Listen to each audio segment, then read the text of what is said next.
Hello there, everybody. Good morning.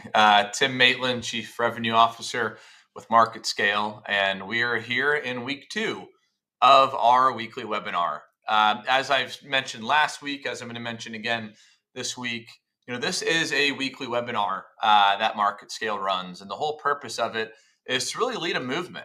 MarketScale, we want to put the flag in the ground of being true community builders and helping really the B2B community say, hey, you know what? There's a different way to go to market than traditional advertising. There's a better, more scalable way than reaching our customers and being in front of them than just going trade show to trade show. So we're going to talk all about community building today. And I do realize that I happen to look like Ted Lasso today. The whole sweater look with the mustache. Didn't realize that'd be Ted Lasso until I walked into the office. So feel free to leave Ted Lasso jokes in the comments. I totally deserve it with the random mustache and sweater combo. But let's go ahead and jump right in and have a great conversation here today. So we're going to really be highlighting how to scale your communities, right? We hear the word community a lot, both in our personal life and our business life. What's neat about community and what I like to really communicate with our customers and people I engage with is, in order to really thrive as an individual, even in your personal life, you have to have a good community. It is required, right? When things are good, when you have wins in your life, what's the first thing that you do? You share them, right? You share them with your community. You tell your friends, you tell your family. Well, when things are going poorly, right? Let's say, God forbid, there's someone passes away in your family, or you lose your job, or you're struggling with something, like your identity, right? The first people you pour into you is your community.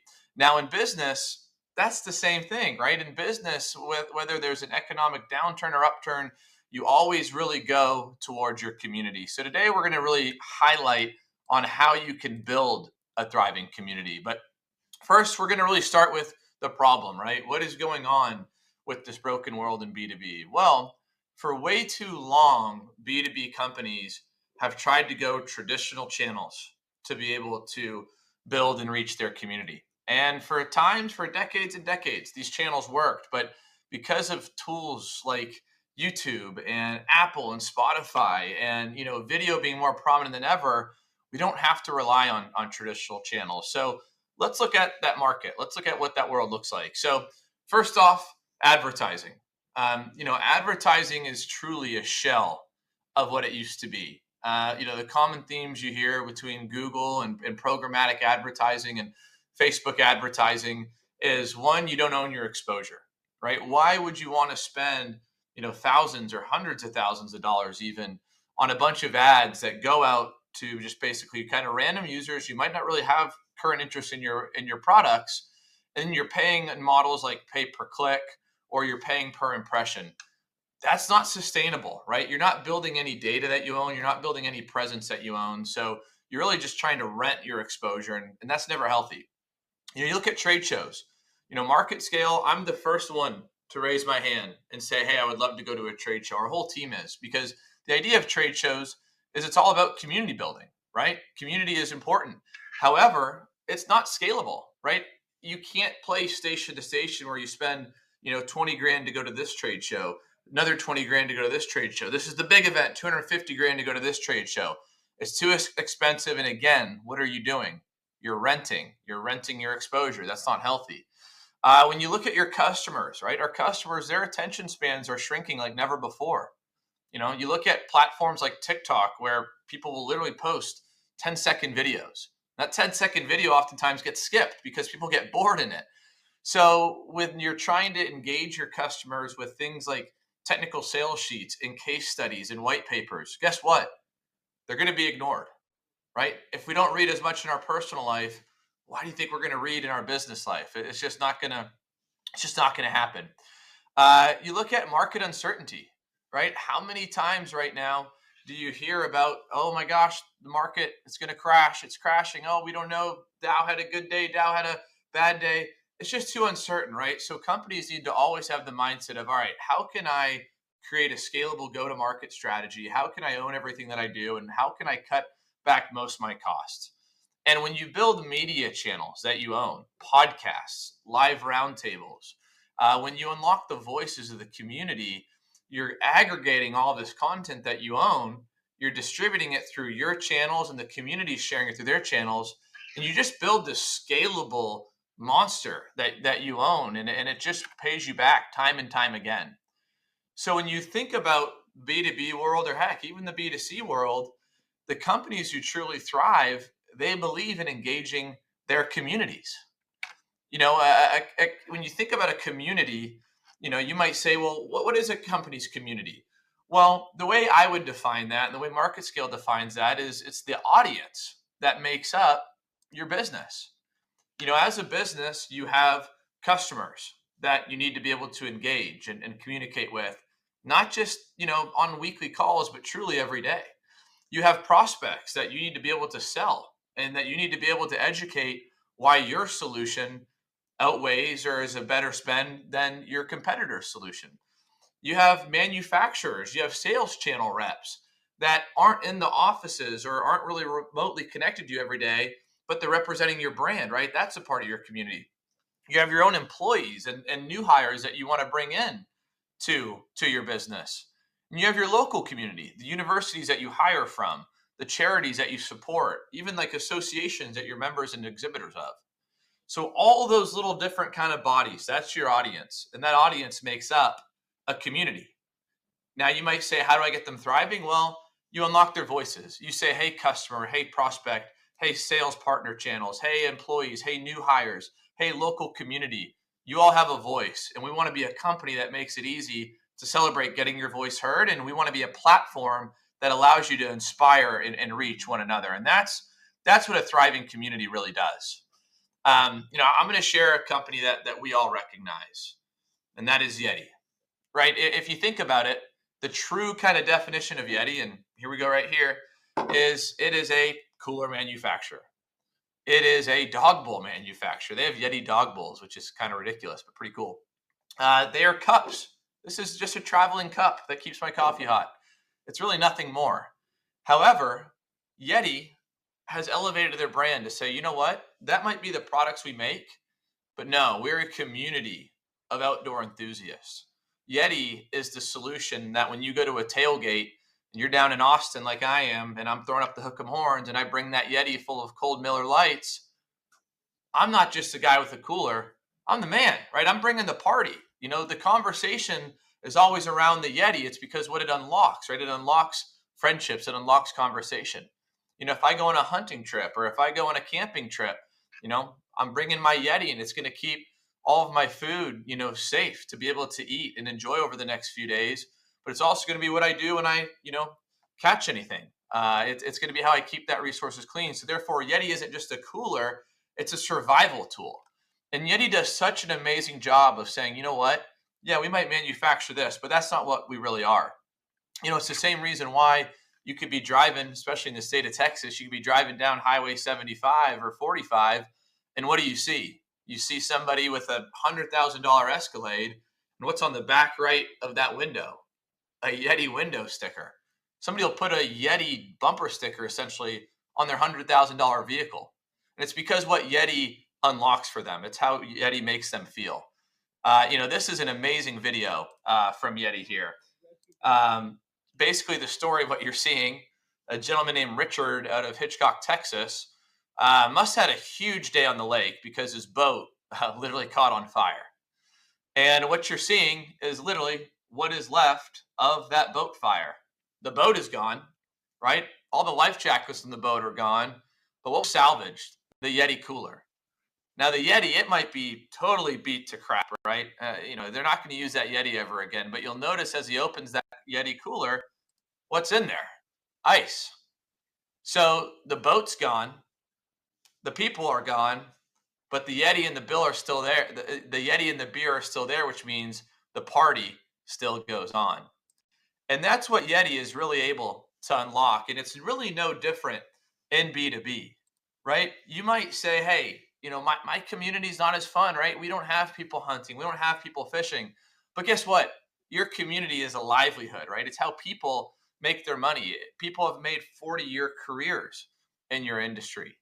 And people want to be able to bring their life into their work and their work into their life. Anybody who says different, it's not true.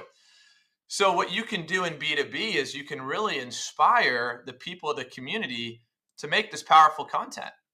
I'm going to pull up a couple examples here of companies kind of doing something similar to Yeti, but this is our partner Red Lion. They're basically a controls company. They manufacture different kind of controls for automation around facilities. And when it's the holidays, what do? Right? They don't send a little basic Christmas card. They don't send a little LinkedIn post out with a graphic. They say, hey, employees, right? The community of the internal Red Lion team, share a thought, wish somebody a happy holidays, wish somebody a Merry Christmas, right? Go ahead and show your character. Do it from your home, do it with your team. And what they'll do is they'll splice together a little video and everybody gets to show their personality and they've humanized their brand. You look at a company here like Tech, they manufacture little kind of widgets and components that would make a rocket, for NASA or SpaceX that they would send up. And what do they do to engage their community? Well, they'll empower their team at trade shows, and their entire team will walk around with iPhones and they'll get little testimonials, they'll get little sound bites of the sights and sound of the event. After the show, like you see here, Jason Riggs, he'll make a little recap video. And this was done nothing more other than Jason taking the initiative of walking around with his iPhone, capturing content, and then their company sharing that out to tell their community what they were doing out at Emera. Another example, this is microdrones. Microdrones, they're saying, hey, you know what?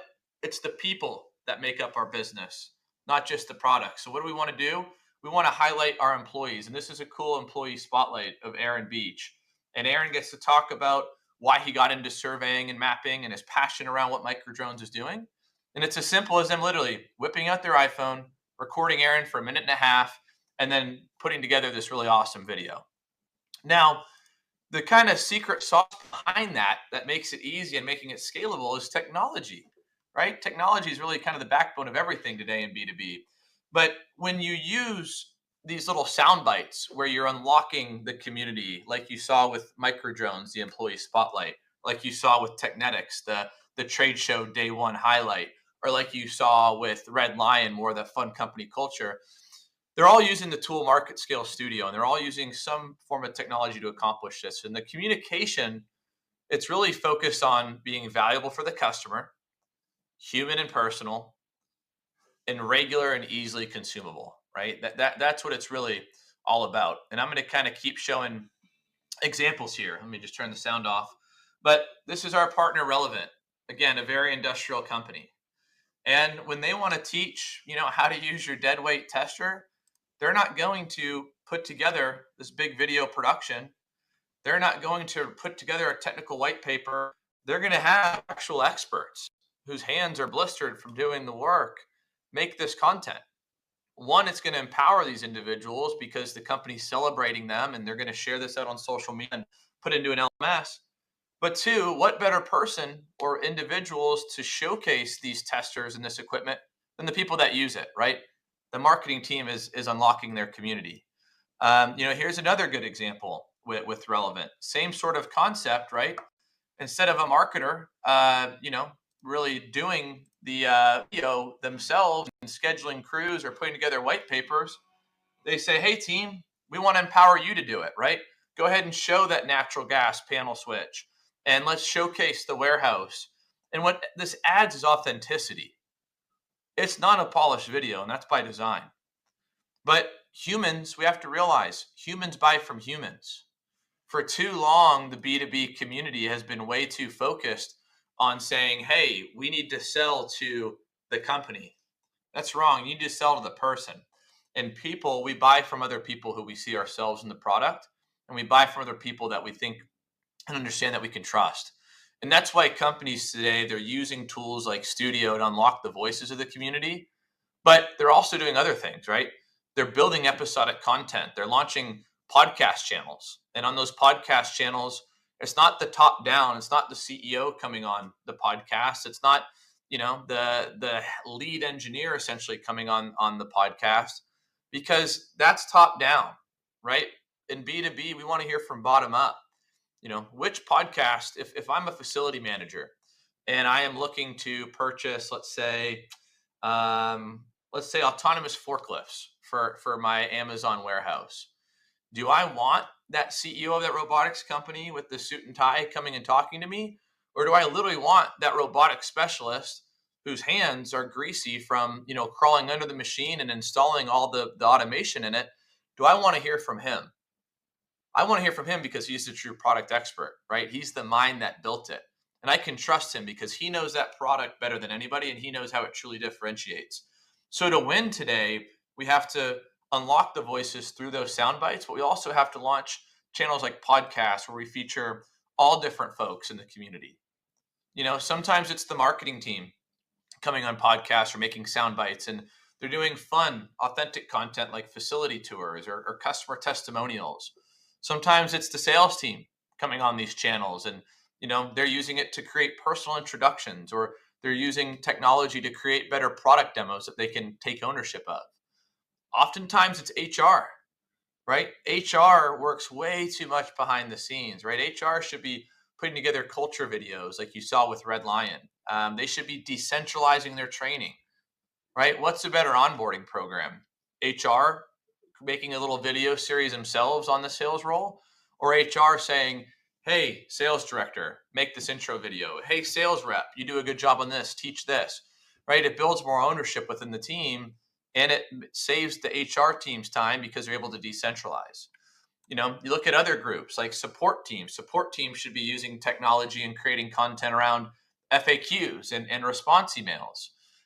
Leadership, although we don't really love top-down announcements through your digital channels, they still need to do it to create company-wide announcements, right? Use one voice to teach everybody within the company. They should have bios on their website because they are the ones who are representing the company at a larger scale.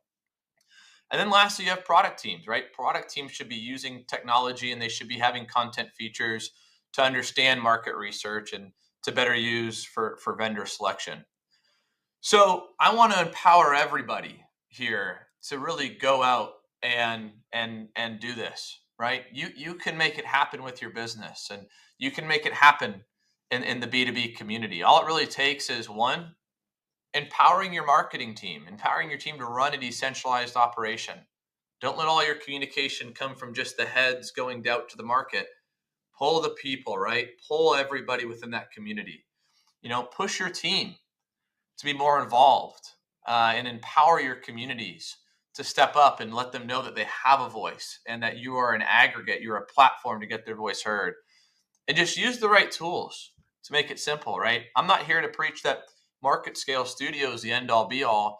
There are so many great tools out there to help you better digitally communicate and to help you really unlock the voices of the community. In MarketScale, that's our position, right? We know that we thrive. We know that the B2B community thrives. We don't play station to station. We don't put a bunch of money in ads, but we truly communicate with the people that we need to sell to, and we communicate through the ways and the channels that we know we enjoy being communicated with. So that's the end of this. Next week, when you see me on this show, I imagine the mustache will be gone, the sweater will be gone. I won't be the Ted Lasso of B2B. I'll be back to I guess just being the Tim Maitland of B2B. But I really appreciate everybody's time here today, and I appreciate you all being movers and shakers in the B2B community. So I want to empower you as you go into this amazing holiday weekend with MLK coming up on Monday. Go be a part of your community, right? Take some time to, step up within, any sort of church community that you have, family community, like some barbecues you might be putting on, and, be a community builder. And we're so excited for everything that's happening in B2B. And thank you for all for leading the way and for being here today. So until next time, we'll chat with y'all soon. All righty. Take care, everybody.